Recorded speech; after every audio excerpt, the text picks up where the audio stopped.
Olá! Oi, Sor, tudo bem? Hoje eu vou apresentar um trabalho, na verdade uma linha do tempo bem resumida sobre a Revolução Russa, com a Rússia carcerista, quando era governada por czares.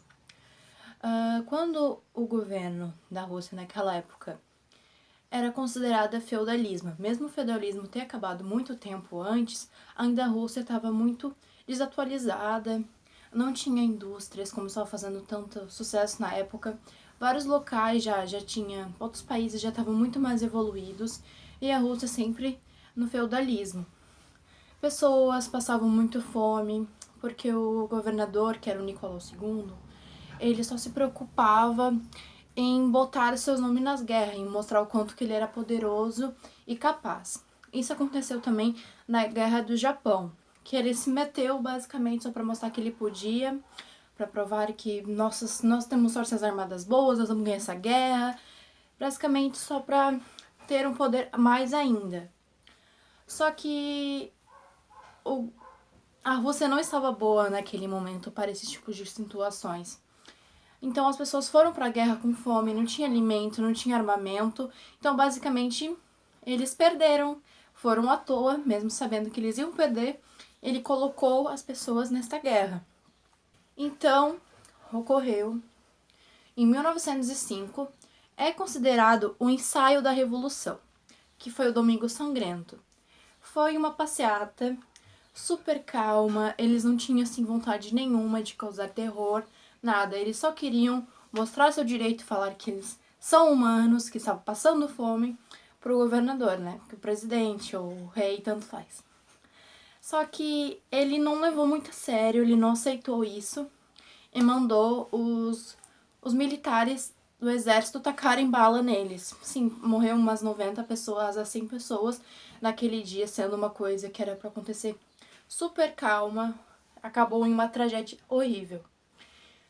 Então, mais pra frente, quando realmente aconteceu a Revolução Francesa, eles falaram, não, nós não podemos esquecer daquelas pessoas que morreram naquela época, já pedindo seu direito, já correndo atrás do verdadeiro.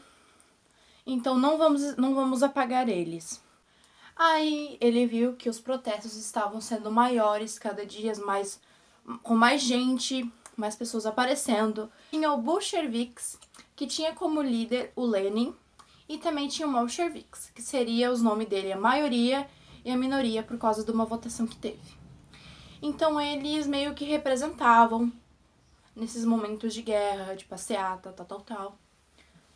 Eles sempre estavam presentes para lutar pelos direitos dos trabalhadores, deles, e assim vai. Direitos políticos, né? Então, o povo começou a ser mais forte, correndo atrás dos seus direitos. E nisso, o Khazar falou, tá bom, gente, então aqui eu vou falar com a Duma e vamos resolver isso, então eu não vou tomar nenhuma atitude sem falar com eles primeiro, e vai ser isso. E o povo, conseguimos, já é um passo, uma grande evolução. Só que não. Só que basicamente ele falou, não, vamos esquecer isso. Ele só falou e não prometeu. Como até hoje os políticos são, né? E basicamente foi pra nada.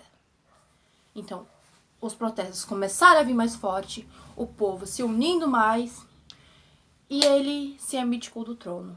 Ele falou, tá, então eu não vou ficar na mão de vocês, eu tô indo embora, tchau. Aí a Rússia ficou sem ninguém para governar. Então a Duma começou a ter que criar um governo provisório para conseguir melhorar e conseguir evoluir a Rússia. Só que aí, nesta época, o Lenin voltou. Ele não estava mais na Rússia, naquela hora que eu te falei que ele fazia parte dos bolcheviques. Ele tinha saído, só que ao saber disso, ele voltou para a Rússia. Ele não foi tenso, não. E basicamente, ele falou, vamos invadir o Palácio de Inverno e vamos falar que eu que estou governando, que nós estamos governando agora a Rússia, e pronto. Chegaram, e nesse dia, em 1917, que a Rússia começou sua revolução.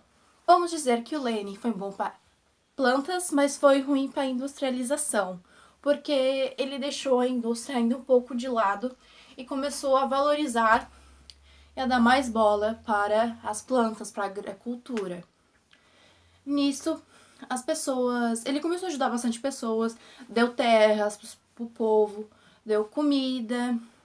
Só que ao mesmo tempo que ele estava sendo bom, ele também estava tramando por trás. E o povo não estava muito satisfeito com isso, porque ao mesmo tempo que no começo ele deu comida, deu terras, ele estava retirando de volta. Então ele falava, basicamente, isso daí não é seu, é nosso. Entendeu? Essa terra pode ser sua, mas também é do governo, também é do povo. Então ele foi pegando e o povo não começou a gostar disso. Então criou a Guerra Civil. O que foi a Guerra Civil?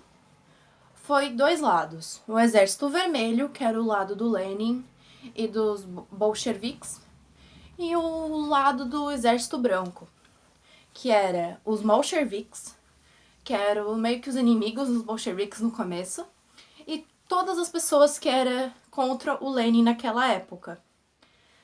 Só que aí, nesta guerra, o Lenin foi muito esperto. Muito esperto esse cara foi. O que ele fez? Ele fez o comunismo de guerra, que foi basicamente pegar tudo. Então, tipo, nada era teu. Nada era teu. Tua lojinha, tuas comidas, tua fazenda, nada era teu. Era do governo. Ele pegava, dava pro exército armamento, alimento, e isso ia deixando o exército mais forte, onde eles conseguiram ganhar a guerra civil. Porque claramente foi roubada, porque ele tinha muita coisa a favor dele, enquanto outras pessoas não, porque ele estava tomando do povo. Então como é que o povo ia conseguir ganhar uma guerra dessa forma? Não tinha como. Só que depois dessa guerra, ele assim, quebrou a Rússia. A Rússia estava num fundo, num poço mais fundo ainda, que foi. Entendeu? Então ele teve que melhorar muito a agricultura, porque que era isso que dava dinheiro realmente pro governo. Ele fazia aquilo. Só que no fim das contas a Rússia nunca conseguiu sair do buraco. Porque o que adiantava? Eles erguiam um pouquinho a Rússia, acontecia uma coisa, pum, no chão. Então não fazia muita diferença, eles ficaram criando essas guerras pra nada. Só que aí um dia, Lenin morreu. Exatamente, Lenin morreu. Meu Deus, quem vai ficar no lugar do Lenin? Quem vai ser o novo governante do país? Quem é que vai ser uma pessoa tão maravilhosa como ela? Então tinha duas pessoas que poderiam ficar no lugar do Lenin, que faziam parte do bolcheviques. O Trotsky, talvez você conheça ele porque ele teve um caso com uma pintora muito famosa chamada Frida Kahlo. E também porque, né, daqui a pouco eu explico pra vocês, vão entender melhor. E o Stalin. Quem ganhou dos dois foi claramente o Stalin, porque ele tinha um pensamento bem parecido com o Lenin. As pessoas acreditavam que ele sempre, quando acontecia alguma discussão, alguma coisa, e ele estava presente com o Lenin, ele sempre concordava com as mesmas ideias que o Lenin. O Trotsky já não. Mesmo ter acompanhado o Lenin desde o começo, ele sempre, algumas coisas, ele sempre ficava com o pé atrás, ele não concordava em tudo. E daqui a pouco nós vamos esquecer agora um pouco o Trotsky, mas daqui a pouco ele vai voltar da história, não se esqueça dele, e vamos focar um pouco no Stalin.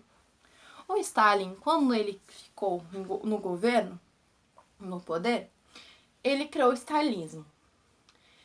Podemos dizer que teve três grandes coisas, assim, que podemos dizer que ele foi tão poderoso dessa forma.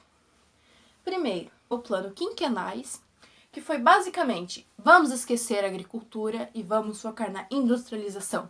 Vamos evoluir o país. Vamos começar a exportar coisas daqui para fora. Vamos começar a ter a Rússia botar mais para cima.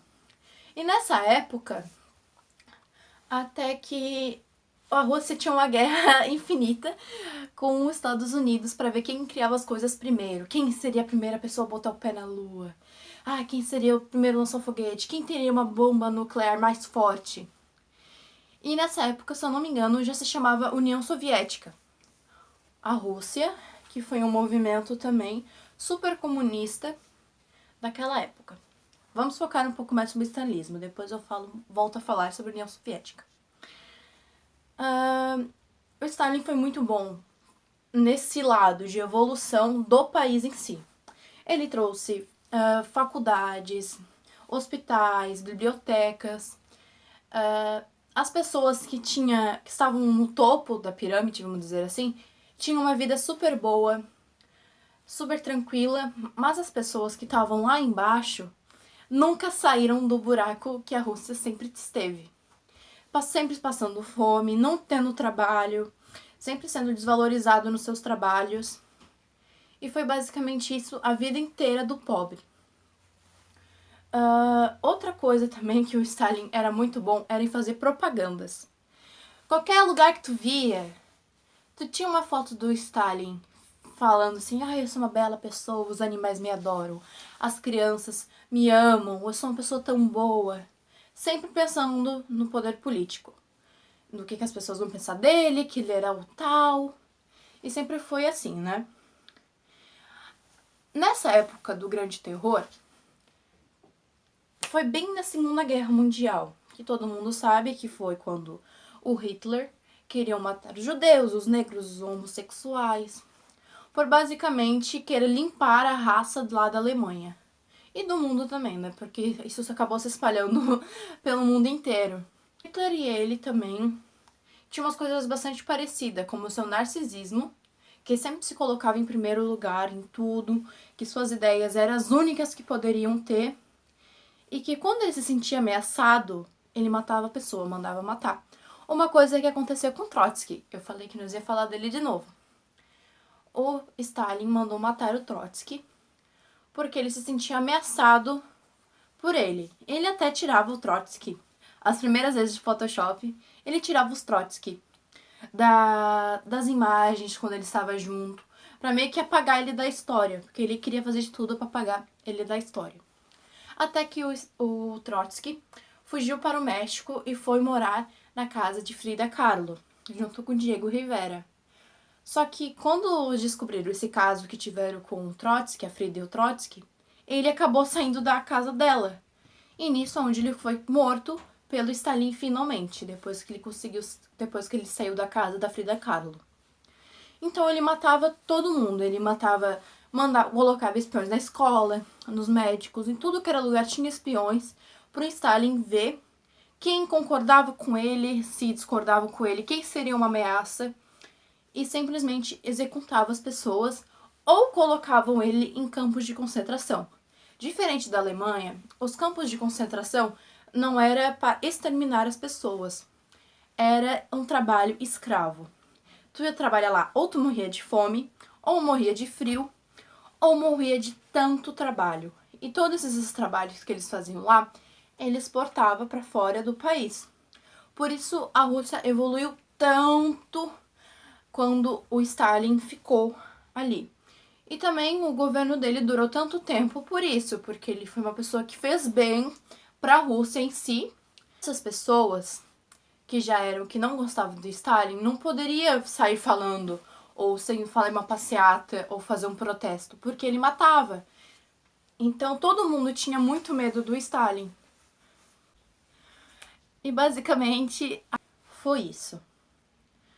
Do buraco, a melhoria, da melhoria ao buraco, e sempre em cima de corpos inocentes de pessoas pobres, civis, e sempre desse jeito, né? Porque eu acredito que não tenha nenhum país que tenha uma história boa, sem morte, sem trabalho escravo, que infelizmente as pessoas sempre foram dessa forma. O poder sobre a cabeça.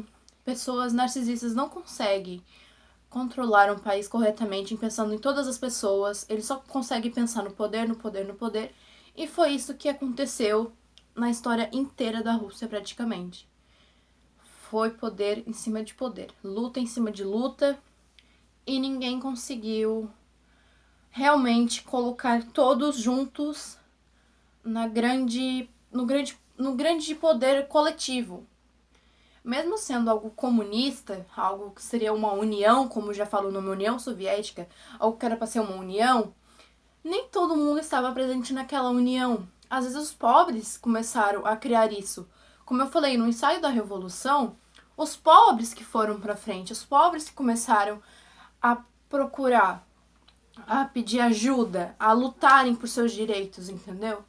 Até que o nome União Soviética veio de pequenos grupos que tinha de pessoas pobres trabalhadoras, que se chama sovietes. Pessoas pobres criavam esses grupinhos pequenininhos, tipo um em cada região, e tinha um líder nesses grupos que era para representar aquele ao todo. Tu poderia achar assim, aquele grupinho é muito pequenininho, mas quando toda aquela União Soviética se juntava, tu conseguia ver o quanto poderoso e o quanto forte aquele grupo se tornou. Então, eu acho que eles se perderam no seu conceito. E como eu falei, o poder sempre sobe para a cabeça. Então, sempre tem que tomar cuidado. Eu não sabia de tudo isso da Revolução. Eu sempre achava que o comunismo não era uma coisa tão boa, mas realmente agora eu vi que não é muito bom. Ou talvez essas pessoas não tornaram o comunismo muito ruim. Porque as pessoas lutavam para conseguir o que queriam, para ter o seu espaço, para ter sua comida. E basicamente eles lá e tomavam. Porque não é seu direito de ter isso, é nosso. Mesmo tu tendo lutado por tudo isso o tempo todo, é nosso. Então eu posso tirar e pegar pra alguma coisa que precisa. Pra pegar, fazer um campo de concentração, pra pegar a comida da sua fazenda pra dar pro exército. Então você nunca teve direito e livre-arbítrio de nada. Porque ou tu era morto ou era tomado. Espero que o senhor tenha gostado da minha explicação. Eu me perdi bastante aqui porque eu me perco muito nos nomes, nas datas. Eu tentei fazer uma linha do tempo para o senhor conseguir entender um pouco do que eu estou falando. Porque às vezes eu me perco nos meus conceitos, nos meus pensamentos e acabo tendo outros tipos de ideia completamente diferente do que era para mim ter falado. Eu espero que o senhor tenha gostado e tchau!